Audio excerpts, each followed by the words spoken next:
Yeah, Lauren, we were just sheltering in a gas station during that tornado warning, and all throughout that, I was listening intently to you and Robert talk about every single thing going on, just to make sure that we were safe. We are, like I said, we're at Parker's gas station. It's at the intersection Glen Arc, I believe. It's where the causeway is, right here. And if you look at the sky, you can see some dark clouds are moving pretty quickly. Now, I want to show you guys some flooding over here. It's starting to drain now, but kind of take a look at these cars. They are driving through a ton of water.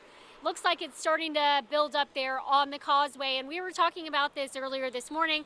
I talked to the Deputy Director of Glenn County Emergency Management yesterday, Sharon Corson, about the causeway, and she let us know that they intend to keep it open, but sometimes when it floods and sediment gets up on the road, they have to close it. But as long as it is safe to pass, they said they will keep it open. Now, we are expecting them to do kind of a weather briefing. I just spoke with their PIO a couple minutes here in Glenn County. They're going to talk about that tornado warning and other things going on. Right now, though, here, it has let up a little bit. I mean, it's not raining anymore, and you can see that the strong winds are still continuing. We've got wind in the trees. And while I was in the gas station, a viewer said to me that I brought the rain from Florida. I couldn't believe that because I am all about the sunshine. So tossing it back to you for now, Lauren. Cheyenne, I got a quick question for you. That rain, that flooding you're seeing behind you, is that from the recent downpour, or are you seeing any coastal flooding or anything like that right around that area? No, not at this time. We're gonna, after we get done talking here, we're gonna get around and just drive and kind of survey the area. I also have a call in with the PIO right now to find out if there is any damage from the tornado warning, any down power lines or anything like that. So we'll make sure to keep you updated. Great. And you know what, Cheyenne, as far as high tide goes, just so your knowledge and you can be our eyes and ears out there, you're our very own weather watcher. We have high tide in that area right around 8:30, 9 o'clock. So if you do see anything that's, you know, coming up or getting worse while there is no rain, go ahead, snap some pictures and videos of that, because that would definitely be a slight surge with this storm. Of course, the higher than normal tides, we've got the full moon as well. But Cheyenne, you're doing a great job out there. Thanks for taking shelter, listening to us in here. Folks, that's exactly what you need to do, really.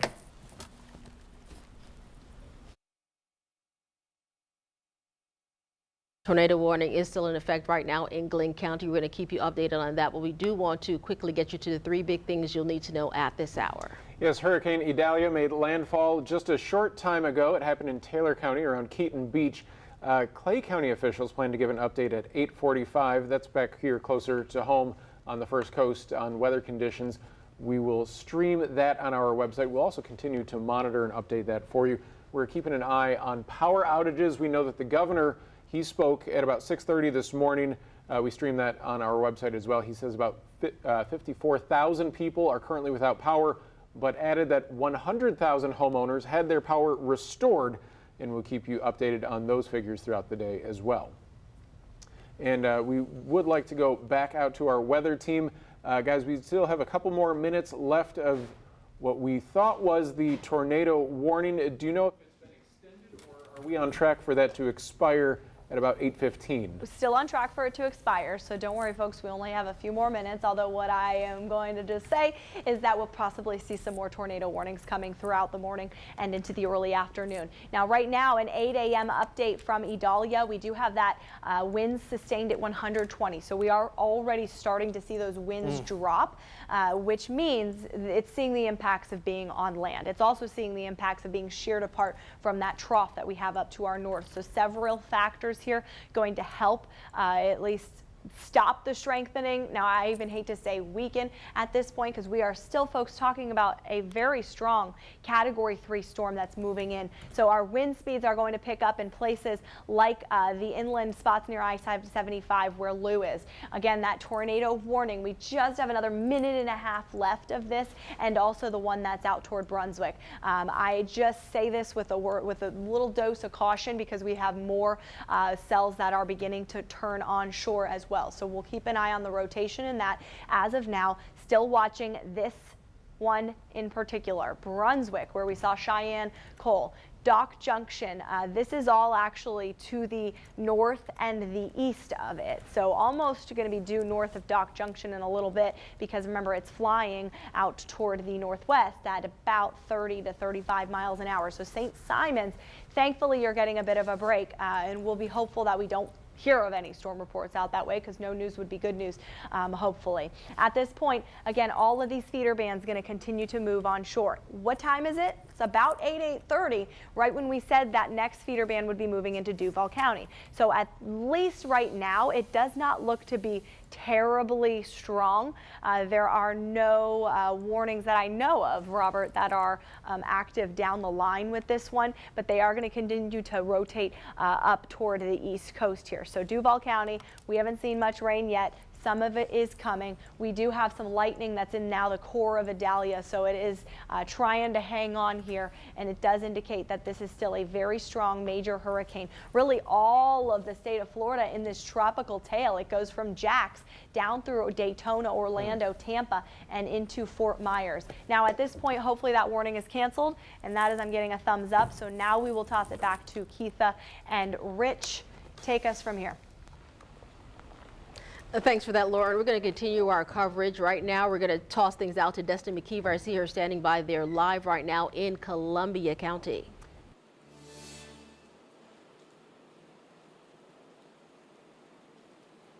Hey guys, so we are here in Columbia County over in Lake City, and I'm right in front of US 90. We're at a Murphy's gas station, Murphy's USA. We had to kind of come over here just for cover a little bit, because the rain has been really picking up in this area. You can see those wind gusts by looking at the trees blowing here.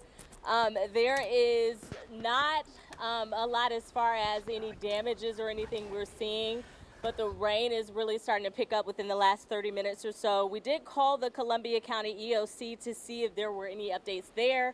We're still waiting to hear back from them, but in the meantime, we were over at the Richardson Community Center earlier, where there are people sheltering there. Their shelter looks to be full in that area. We do have 4 general population shelters in this area: Fort White High School, Winfield Community Center, Richardson, where we were located, and the West Side Community Center. We also have a special needs shelter open at West Side Elementary School. So we've been just traveling around trying to see if there is any debris or damage in the area. But so far, we have not seen any. We're just seeing a lot of wind and rain starting to pick up within the last 30 minutes or so right here along US 90 at the Murphy's gas station. Back to you guys. Thanks for that. We appreciate it, Destiny. And folks, we ask you to help us share the bigger picture of this storm. We want you to share your picture, share your experience safely, of course. Yeah, you can share with us using the Near Me feature on the First Coast News mobile app. First, download the app, and if you need some help doing that, if you text the word app to 904-633-2402, we'll actually send you a link in how to download the app and share those pictures and videos with us. All right, folks, once you're actually there, you can open the app and find the Near Me icon in the lower right corner. Next, upload your story, your storm photos, your video, whatever it may be, and we'd like to share right here. So looking ahead to this afternoon, Jacksonville's Mayor Donna Deegan will speak and share updates regarding Hurricane Idalia. The meeting's set to take place at 12:05. Of course, we're going to bring it to you right here on First Coast News. We're also going to live stream it for you, that meeting, on our First Coast News app, our website, and of course, First Coast News Plus. And right now, we are on your side taking a look at power outages in our area. Now, JEA is reporting numerous outages right now. We did hear from the governor earlier, who said that there were thousands of outages all throughout the state. Florida Power and Lights right now, they are staying on top of all of this and trying to update folks and, of course, restore power as quickly as possible. We want to check in now with meteorologist Lauren Routenkrantz standing by.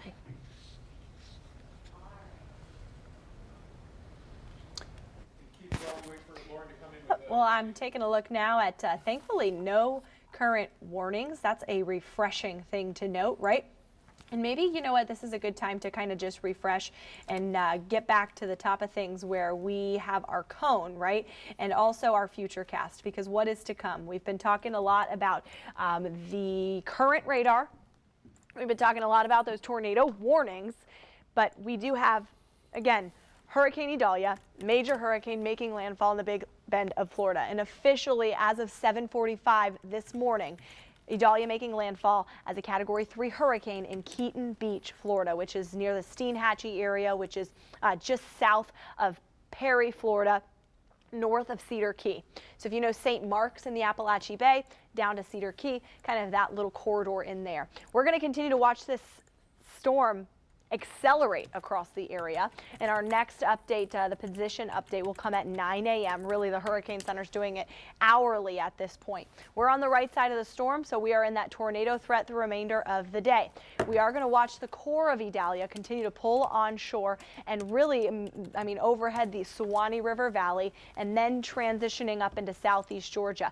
Lou mentioned this a couple hours ago, maybe, and we've lost track of time here, but these feeder bands that are going to continue to rotate around the center, it was trying to undergo some eye wall replacement, it looked like, and so we might have seen some drier air wrap in on the southern edge of that eye wall. So it'll be interesting to see how those feeder bands are able to sustain themselves later on this morning and into the afternoon. But nonetheless, all right, we're still going to continue to be here and make sure that we're tracking each and every one of those storms because we have that tornado threat being on the eastern or the dirty side of that storm. Also, we will watch the storm continue to pull up toward the northeast rather quickly toward Charleston. Then that drier air begins to wrap around tonight. It's a different story as we give that all clear by sunset. And then tomorrow we actually have some hot sunshine in store, right? It's so easy to focus on the now and you know, the anticipation of it all, but really our forecast for the rest of the week is looking good. That's a positive because it helps with the flood threat today. It's a fast moving system. It's in, it's out in just one day. Okay, we are the lucky ones in this, considering the peak storm surge was up to 16 feet in places along the Big Bend of Florida. Now we are expecting that high tide to peak really now through about 10 o'clock in portions of southeast Georgia, northeast Florida's coast, up to 3 feet possible along northeast Florida beaches, up to 4 feet along southeast Florida's coast. Not hearing of any concerns as of yet, which is hopefully some good news. And really this wasn't a big storm surge or flooding issue from the beginning. It's more of a wind concern. So let's go county by county out here. Columbia, Baker, Bradford, Union through 6 p.m. We are going to be watching those gusty conditions, roof and tree damage, power outages, and again that rainfall. Now remember, in some of these tropical downpours you can pick up a lot of rain in a short amount of time. This is a general range of what you can expect. Much lower rainfall totals at the coast. This will go through 7 p.m. in Duval County, gusts of about 65 miles per hour. So think a severe thunderstorm warning. But again, it's going to be waves of them as those feeder bands are moving in throughout the rest of the day. Power outages, isolated tornadoes. Same goes in Clay and Putnam, really, especially if we see any trees come onto power lines with those gusty squall lines. 75 miles an hour up to the gusts out in Ware, Charlton, Brantley, and Pierce. We've already seen some tornado warnings out that way. We could see isolated tornadoes and also more power outages expected. Glenn, Camden, Nassau, we've been talking about Glenn quite a bit in the last hour, so you're getting some love here, but we are going to keep an eye on those high tides. We're approaching them really in the next half an hour. Storm surge threat of 2 to 4 feet. We have seen that before in storms past, so if you've seen the water rise before, if you're in a flood-prone, low-lying area, we're talking to you really right now through the next hour or two. Gusts of 70 miles an hour, and that will be until about 9 o'clock that we'll watch that windy threat stick with you. St. John's and Flagler, of course, lots of folks out that way. We'll be able to give the all clear hopefully by 7 p.m. tonight, if not sooner, if we don't see that final wraparound feeder band come through. Gusts up to 60 and really not a whole lot of rain. But remember, you could get a decent feeder band blow in, and that would help to increase those rainfall totals for you very quickly. Now, we've got a lot of colors on this map. Really, at this point, we're in the thick of it, so the warnings, you've seen these before in the last day. Hurricane warnings for Highway 301 west toward the coast. We have those tropical storm warning, and that includes Camden and Glenn, but it's kind of the hurricane watch supersedes it here because, again, we have the potential for some hurricane force gusts out toward the coast in southeast Georgia. We haven't seen this all morning long, and I think it's worth a note. We are getting through this storm together today. Again, major Hurricane Idalia making landfall 7:45, just under an hour ago in Keaton Beach, Florida, the Big Bend. We've got those impacts through the day today. I mean, by the time the sun is setting, we're waving goodbye to this storm. We're welcoming back the hot sunshine Thursday, and it actually, thankfully, looks like a nice Labor Day weekend for many folks here across the First Coast. Keitha, Rich? Waving goodbye to the storm. That sounds good, Lauren. That's what we'd like to hold on to right now. But really, a lot of folks right now are in the thick of this. We're going to head downtown now to downtown Lake City. That's where we have on your sides Lewis Turner. I see he has his hoodie up, so clearly it is starting to come down there. Lou. Yeah, Keith, it just got crappy in Lake City. We are right here by the courthouse, and I'd say the worst of the band so far is over us or is just blown through, though no damage that.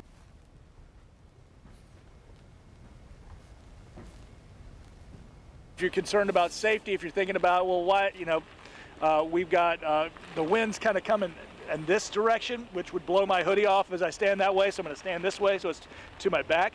But we're watching a few really, really old trees, some branches coming down. Now that's kind of the extent of damage here right now, but it is telling the story of the kind of big concerns that we have in Columbia County, Lake City, the Sewanee.